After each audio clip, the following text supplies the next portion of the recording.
اچھا، جب ہم زندگی کی مشکلات سے ہارنے لگتے ہیں نا، یا مسائل ہمیں بہت زیادہ بڑے لگنے لگتے ہیں، تو آپ یہ سوچا کریں کہ آپ مائنس نہیں ہو رہے، آپ پلس ہو رہے. کیونکہ جتنا آپ پیچھے جائیں گے آپ اتنی ہی فورس آگے کے لیے لگا سکتے ہیں، کیونکہ اتنا سفر تو آپ پہلے طے کر چکے ہیں. جیسے فار ایگزامپل ہم بات کرتے ہیں اگر لانگ جمپ کی، تو ہمیں لمبا جمپ لینے کے لیے کچھ قدم پیچھے ہٹنا پڑتا ہے، اور پھر ہم پیچھے ہٹتے جاتے ہیں، اور پھر ایک دم سے جو ہے نا وہ اپنی فورس کو ساری جمع کر کے آگے کی طرف جمپ لے لیتے ہیں. ٹھیک ہے، تو مشکلات لانگ جمپ کی طرح ہی ہیں.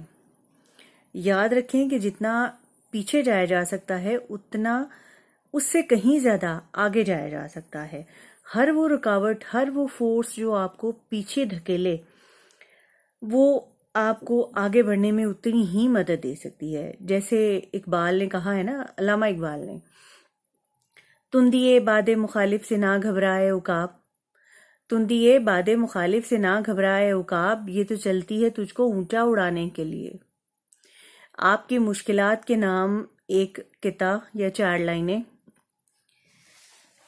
راہ کے پتھر کو چکنا چور ہونا چاہیے، راہ کے پتھر کو چکنا چور ہونا چاہیے، وار ایک ہو بھرپور ہونا چاہیے.